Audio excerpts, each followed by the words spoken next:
Hey, Rose here from Crete.com, and today we are inside the house because, as you all know, we are in lockdown and we are not allowed to go anywhere unless it's absolutely necessary. So today we are just going to have a chat. Okay, I'm just gonna sit down and have a chat with you, and today I want to talk about my experience living here on the island of Crete as a Black woman. And yeah, we are going to get into that, and you're going to find out how life is for somebody like me. Before we do that, I'm just going to head into the kitchen and make myself a cup of tea and then sit down and have a chat with you. Right now, we really can't do much, and I'm actually happy that the weather is not even that lovely. Like you feel like you're not missing out on a lot because it's raining, it's gray, so that's good. That's good when you're in lockdown. I'm also going to show you a clip of our bananas. We've got some bananas here, and while I'm preparing my tea, I will leave you to watch that, and then we'll sit down and get into serious stuff. Okay? See you. Guys, so today I want to show you my bananas. As you all know, we are in lockdown, so we can't go anywhere, so we are doing some work in the garden. So I'm going to show you our bananas. We got the plants from the garden center and we put them down. I think it's about 2.5 years ago now, and as you can see, they have made bananas, and we even got some more in there. I'm gonna show you now. Look at that. We got some bananas, and those are not the only ones. Actually, we recently got a bunch of bananas and we've been eating them, and they're really sweet and nice. So yeah, those are our bananas, and I want to show you something else. I brought these sugar canes from my country, from Kenya, and I put them down, and look guys, we got some sugar canes as well, and got some small bananas there. And also we got some oranges. Well, those ones I found them here, so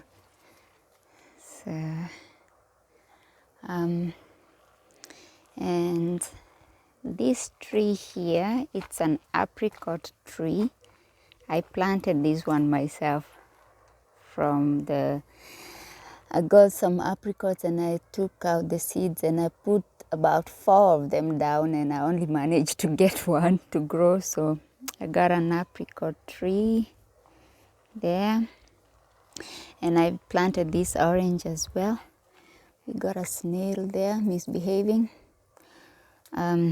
So yeah, all we can do now is do some gardening and do some work outside because we can't really go anywhere apart from food shopping. And actually yesterday we went to Lidl, and you know, like in the middle where they have those special things like clothes and shoes and things like that, all those were covered. So it's like you can only buy food and things that are necessary, you know. Okay, not to say that clothes are not necessary, but just essential things. So yeah, I wanted to show you my bananas. Yes, bananas. I like the color, like look at that. Just makes you happy even when... Okay, so we are seated here and we are going to have a chat. I have my tea ready. I got this cup from some friends, and they sent me Christmas tea, which is really nice.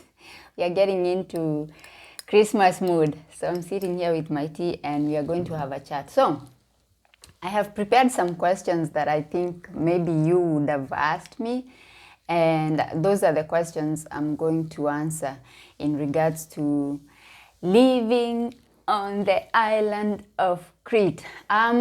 So, my name is Rose, and I moved to Crete in 2015.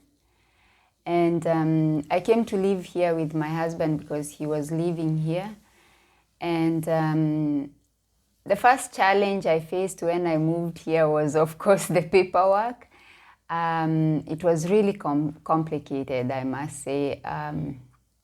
Even though we had already gotten married, it was still complicated because, first of all, my embassy in Nairobi, I'm from Kenya. So my embassy in Nairobi, the Greek embassy, told me that moving to Crete permanently will be not so easy. And they actually said that at that time that I will have to come to Crete and stay here for 3 months, and then I'll have to go back to Kenya and stay there for 3 months, and then yeah, so they really made it sound really complicated, but somehow we managed to sort out the paperwork, and I was able to get the residence permit, so that was okay. And then I moved here, and I'm gonna be looking down because I got those questions written down just to make sure that I answer some of your questions. And by the way, if you have more questions that you think I should have answered, please feel free to leave them below and I will address them. And I also want to mention that I have actually written a detailed blog post about this topic, and you will find that one on my website. But I'm actually going to link that article down below so you can click that and read it in your own time. So when I came to the island, the first thing I thought was, even though I had seen on Google Maps and I had read a lot about the island, and I had tried to study as much as I could. Like when you're moving to another place, it's a good thing to try and learn a few things about the place. So, but when I came here, I was actually surprised because in my head, somehow I thought the island was smaller, but it's actually really big. There are so many places I still haven't, even after being here for such a long time, there are still so many places that I haven't seen. So I was surprised by the size of the island. So I also found, the other thing I found was, like when we went to the beach, because our beaches in Kenya, we have white sands. So when I saw the sand here, I was like, where is the sand? Because the sand here is sort of like golden looking. So I was like, is that the sand? There are some other beaches here that have even pink sand, but where we are, the sand here is golden. It looks golden. So that was a surprise for me, because when we go to the beach, when we go to Mombasa in Kenya, you see the sand is like pure white. Like you can't even look at it when it's sunny. You can't look at it with. You need to have your sunglasses because it's like that. So that was the one surprise that I got. I'm going to start by answering what I love about Crete. Let's start with the good, then we go to the bad, and then we go to the ugly. Okay. The first thing I noticed when I came here was the people. The people here on the island are, well, the ones, the ones that I came across when I first came here, obviously those would be my neighbors. I found they were welcoming, and they were curious about me, and they had some questions. I had learned few words in Greek even before I came here, and I knew how to introduce myself, and I knew how to say that I'm from Kenya, in East Africa. And one of the things that captivated me and really, sort of like surprised me was the fact that when I said I was from Africa, they wanted to know which part of Africa. And that surprised me, because when you go to places like, let's say, the US, and you try and tell them that you're from Kenya, they just dismiss it and say, oh, you're from Africa, you're from Africa. And I'm like, no, I'm not only from Africa, I'm from Kenya. And I found that the people here, they wanted to know where are you from? Are you from Ethiopia? I found that they are very familiar with Ethiopia. So they said, are you from Ethiopia? And I said, no, I'm not from Ethiopia, but Ethiopia is next to us, is our neighbor, so I'm from Kenya. And I like that. I like the fact that they wanted to know exactly where I'm from, because I don't like when you speak to foreign people and then they sort of like just put you in this big pot where you're just an African from Africa. And the thing is, Africa is a continent. So if you tell me you're from Europe, I don't know where you are. You from France? Are you from, I don't know, where in Europe exactly? Are you from Italy? So that I like that the Greek people were more interested to know which parts of Africa I'm from. And I also felt like they didn't, like when you're in a strange place and you feel like you're out of place, I felt like they were trying to make me feel comfortable. That's how I felt. I felt welcome. That's what I'm trying to say. The other thing that I want to answer is, what are some of the challenges that I have faced living on Crete as a Black woman? Okay, obviously the language is a thing. Like, the Greek language is, it's difficult. And I have tried very hard to learn, and actually sometimes I feel ashamed to say that I've been here that long and I am still not fluent in Greek. But I try as much as I can to learn, and I try to practice. But the Greek language is a big challenge, and especially for me, because obviously even English is not my language, yeah? So this is a learned language that I have learned to speak. And that means now you are giving me another one which is even more difficult than English that I have to learn. And I speak, okay, so I'm from Kenya and I speak Kikuyu. That's my tribal language. So when I started speaking as a small child, that was the first language I spoke. And then afterwards I had to learn Swahili, because Swahili is the language that connects all of us in Kenya, in Tanzania, in Rwanda, in some parts of Congo. Swahili is one language that you must learn when you're a Kenyan or a Tanzanian or Ugandan.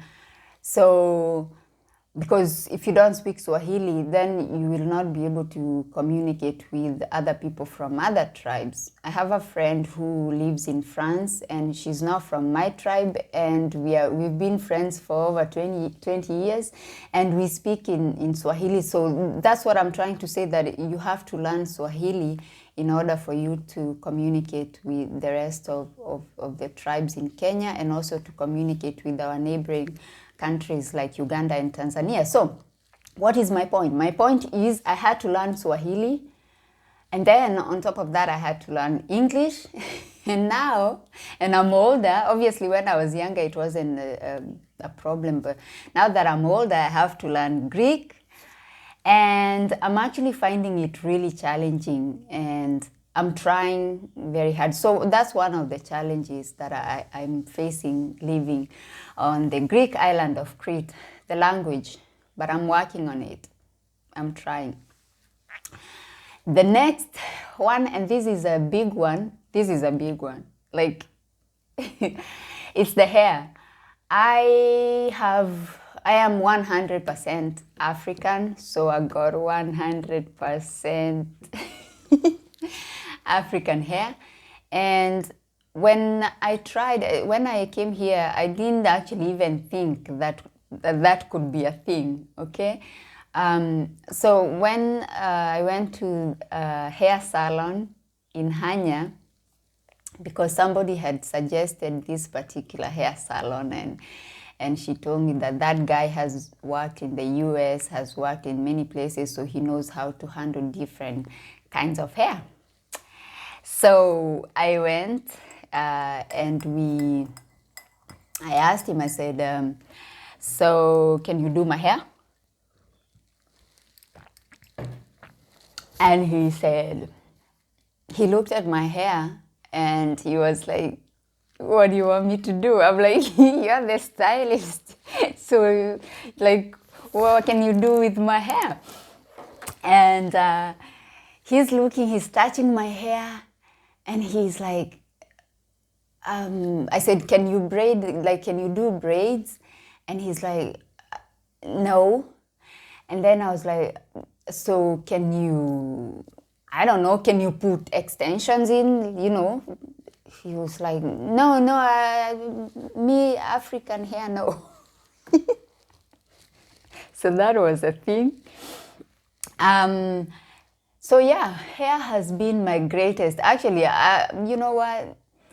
Between learning Greek and hair, I think I would take learning Greek. Hair has been my greatest challenge. I've had to go on YouTube and learn how to do my own hair. First of all, I've never done my hair when I was in Kenya, because obviously you just go to the salon and you let them do their thing. But I have come to learn how to do my hair, to learn what my hair is. So yeah, living here on Crete as an African woman, and on this side of Crete, I think maybe because Heraklion is a big city, I think maybe there would be more African people living there, and I suppose maybe they do have their own hairstylists there.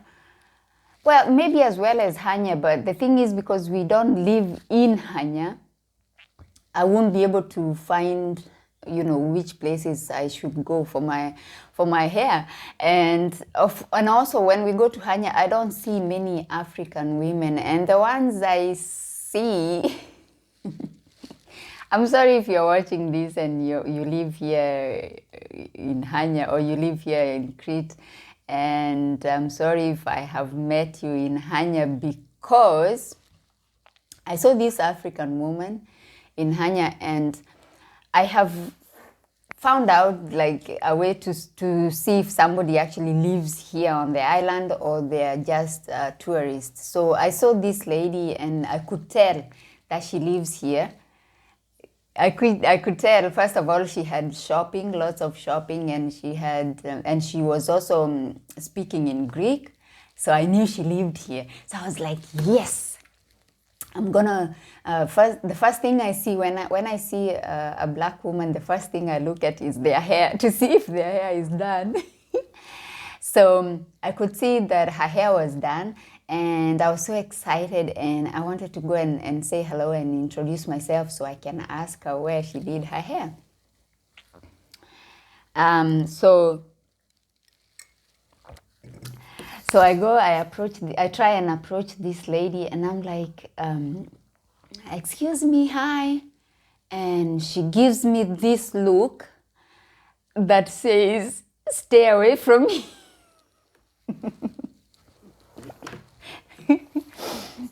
So she gives me this look that says, stay away from me. And I'm like, oh my God. You know when somebody looks at you and you're like, okay, never mind, I'm sorry. And I'm like, oh my goodness. so obviously I didn't ask her because you don't want somebody to think, like you're a crazy person or something. So no, I didn't get to know where she did her hair or anything about her. And that is not only the first time that I've seen that. I've met some ladies in Lidl supermarket, and I've tried to sort of like say hello, or yeah, sort of like, the thing is, when you see somebody who looks like you and you think maybe you can sort of like have a connection of some kind, even if it's to have a connection over here. I'm sorry to say, but the African women who live in Hanya are not friendly. Yeah, I've tried to approach some of you. I've tried to say hello, to smile.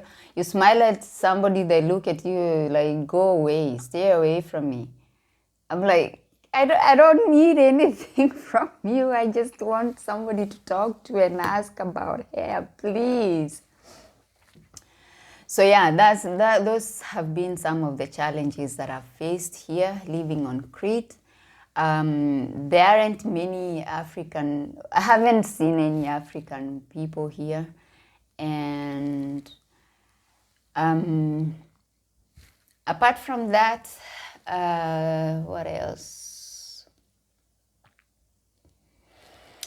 The next thing that I want to answer, and this is like the big thing, and maybe if you're sitting there and maybe you're an African woman and you're thinking of moving to Crete, maybe you are asking this question, and it's the question of racism.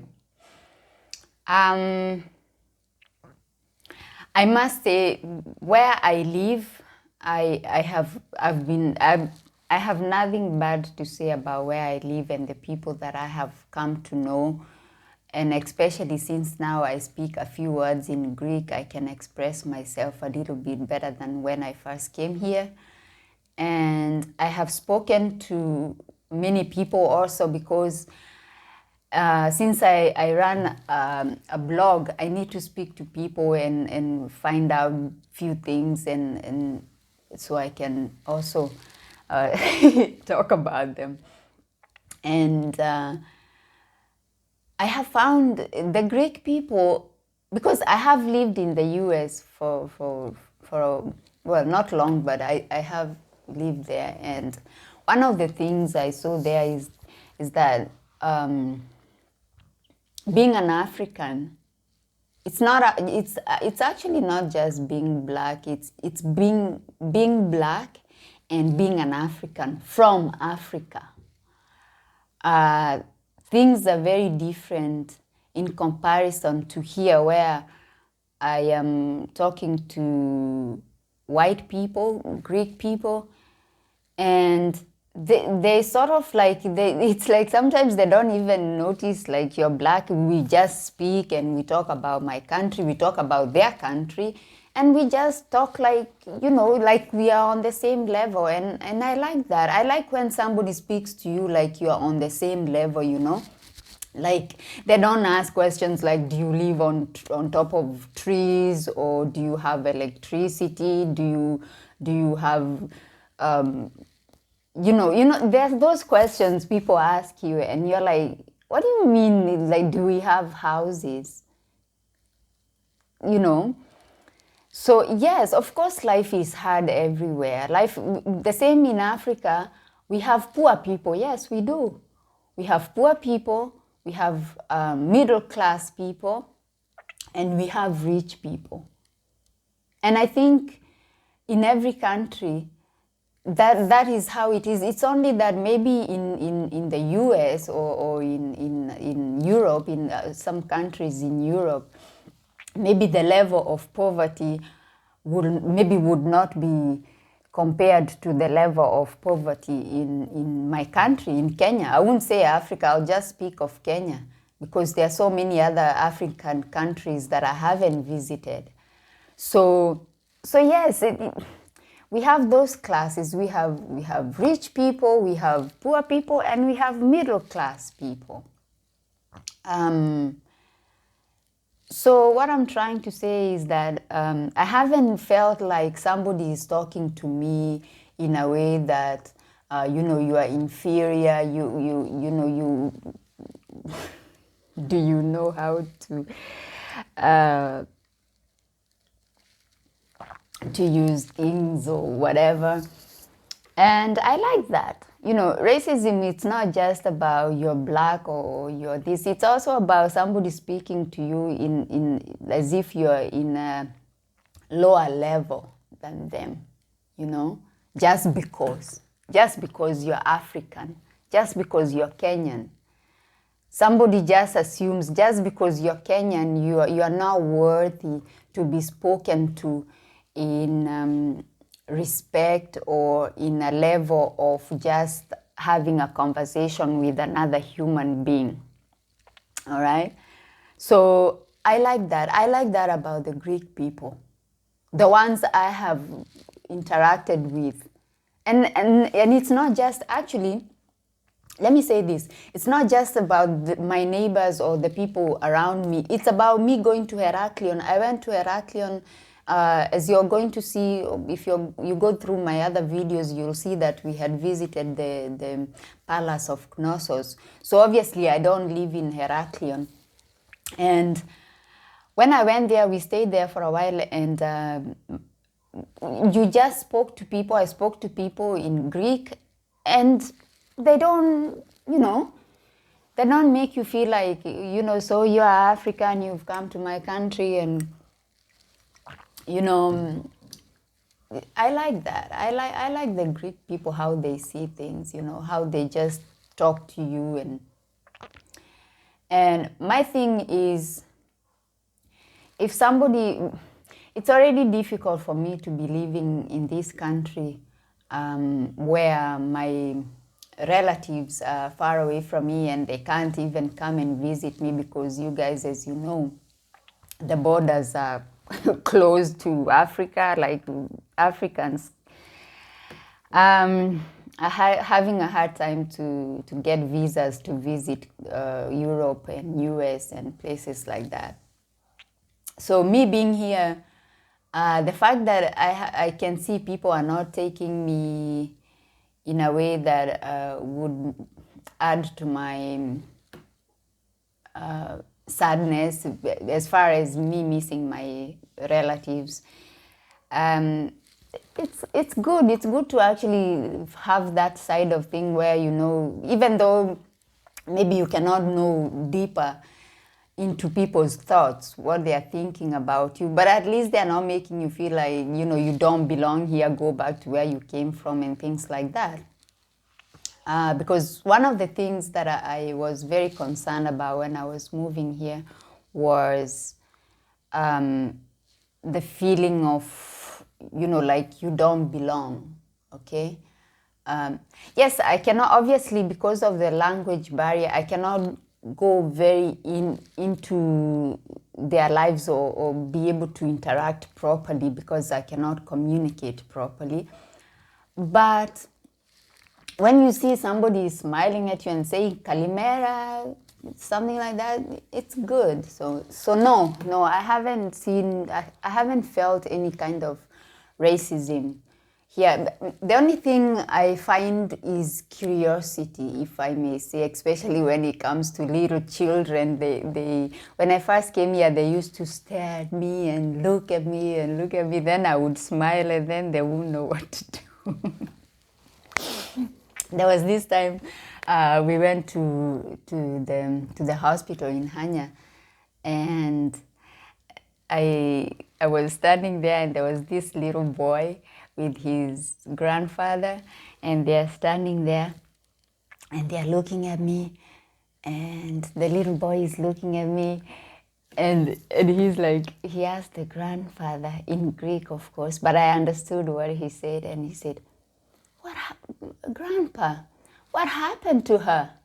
And Grandpa said, what do you mean? So, what disease does she have that made her that dark? And I could see the grandpa getting uncomfortable because obviously since I was looking, it meant I understood what the boy said. So the grandpa is looking at me and he's struggling and he said, no, son, she was born like that. So, oh, really? I said, yeah, she was born like that. So that was, I found that funny. So, children, they cannot hide how they feel. They just, they're just curious because I suppose maybe the boy had not seen somebody that dark up close. Maybe he had seen them on TV, but so no, I have not experienced racism here. The only place, and I'm going to describe this scenario and then you tell me. I went to the airport. We were going to Copenhagen, we were going to Denmark. And so we went to the Hanya airport. And from there we should also go to Athens. And then from Athens we should go to Copenhagen. So I go to the airport and we are going through the security and everything is okay. And I always make sure when I'm traveling, I don't have anything like any, what am I trying to say? The metal thingies, watches. I don't have anything because I don't have belts. I don't have anything because I don't like that thing, that scanner thingy going off. So here I am. Everything is fine. Everybody's going through, no problem. I'm the only black person there. And as soon as it's my turn to go through, the thing goes ding, ding, ding. And I'm like, no, I don't have anything. Then they said, random check. I'm like, okay. So they take me to a place and they check me and they're, scanning me and checking my hands for, I think, drugs or something. I have no idea. And I was like, okay, that was weird. So, and then we continue, and now we are heading to the gate. So we are heading to the gate, and everybody, there's big crowd, like a lot of people, all white people. I'm the only black person there. And we are going through. My husband is in front, and he goes through, and then there's this guy. He stops me and says, I need to see you. No, he didn't even say that. He said, your papers. I was like, excuse me? Show me your papers. I'm like, what papers? Show me your passport. I'm like, okay. I'm going to show you my passport, but I want to know, why is it that it's only me you want to see my passport?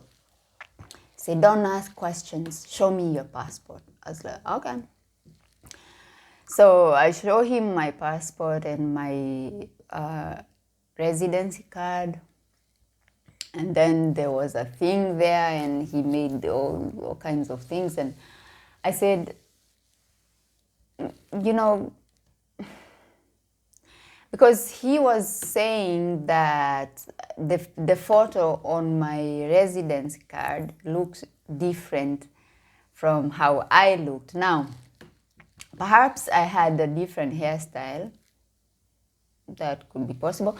But I'm thinking, they could easily just, pop that card into their computer and see, what the problem. But he's harassing me, and I'm already irritated because these people, they searched me and touched me and did all these things, and they did that. Okay, you tell me then, why is it that everybody went through, and as soon as it was my turn, that's when it was random check? You tell me. I'm not even going to jump into any conclusion. You tell me. So anyhow, I show him my passport and he says this, and he says my card looks different from how I look. And then I said, that's my card. And then they call each other, and suddenly now I'm surrounded by 4 people, and there is this woman, and she's shouting at me, and I'm like, what did I do? I haven't done anything, just check my papers, and and at this point I'm not even gonna go into that, because now my husband has come back, and now we are all there, and to a point where we had to, luckily we always take our marriage papers with us, so we had to take our marriage papers from the suitcase and show them that indeed we are married. And yeah, that was a thing. So anyway, so we go to Athens, and obviously, you can imagine, I wasn't feeling very good. So anyhow, we go to Athens, and we are sitting, we are waiting, we are in the waiting area, and my husband goes out for fresh air, so I'm just sitting there, and there is this guy, white guy, sitting on this side. There is a white woman sitting, and I'm in the middle, and there are some other white people sitting behind me. So I'm sitting there, just playing a game on my phone, and I see these women coming, and I could just see that they are coming straight towards me. And I'm like, please, God, give me patience, because I'm just, like my heart is pounding, and I'm just, And then they came straight towards me, and they stand in front of me, and they tell me, your passport? And I'm like, I understand that they are doing their job and whatever, and they want to make sure the black people have papers or whatever it is, but I don't think it's right for somebody to be treated as if they have committed a crime just by sitting at the airport, because what's wrong with saying, can I see your passport, please? What's wrong with that? So they come and say, passport? I say, okay, I just came from, I'm taking out my passport at this point, and I'm taking all my papers, and I've got them, and I'm telling them, and I tried to, I told God, I want to be as calm as possible. So I said, Madam, I just came from Hanya, and obviously I went through the security and everything. We live in Crete, and they have checked my papers. Here are my papers. And then she starts throwing all these questions towards me. And at this point, I am thinking, obviously the questions she's asking me, she knows that those questions have already been asked before. But anyway, she takes my papers, and she's looking at them, and I was like, and then she asked me where I'm going and where I'm from and things like that, and then she just throws my papers at me. And she doesn't say anything else, and she walks out. They walk away. There were 2 women, they walked away. And so I put my papers back, and then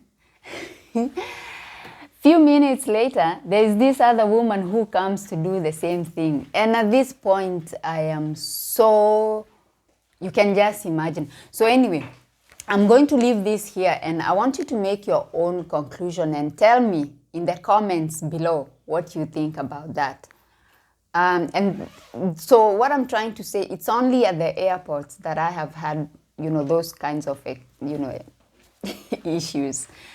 And as I said, I've been here for quite a while now, and I'm just thinking, if that's how it's gonna be, every time, I dread the time when I have to deal with airports and things like that, because life is happy, it's peaceful until I have to go somewhere. So I really would like to hear your comments. Please leave them below, because I want you to tell me what you think about this. And also, if you're an African woman living in the Hanya area, I would like to hear your views on what I have said, and I also would like you to tell me where you get your hair done. And when I see you in the streets of Hanya, please say hello. And if I say hello, I am not harassing you in any way. I'm just saying hi because I live here on the island and I would like to connect, all right? I think I have answered all the questions that I thought maybe you would have liked me to address in this video. And if you feel like there are some things that I didn't mention, please feel free to leave them below, and then I shall come there and answer your questions. Also, if you would rather read the blog post that I have written, please go to the link that I'm going to leave down there and have a read and leave a comment there as well. It helps. It helps grow my blog when you leave a comment, so please do so. If you like this video, please give it a big thumbs up and please subscribe to my channel, and we shall continue this discussion. As I said, we are in lockdown, so we are indoors, and we hope things will get better. I want you to stay healthy and stay safe. Wash your hands, wear your mask, and hopefully soon all this will be over and we can get back to normal. I don't know if I will post before Christmas. If I don't, I wish you a Merry Christmas, and I wish you a Happy New Year, and I wish you a Corona-free New Year. Thank you so much for your time. Thank you for watching me today. I will see you on my next one. My name is Rose. Bye-bye for now.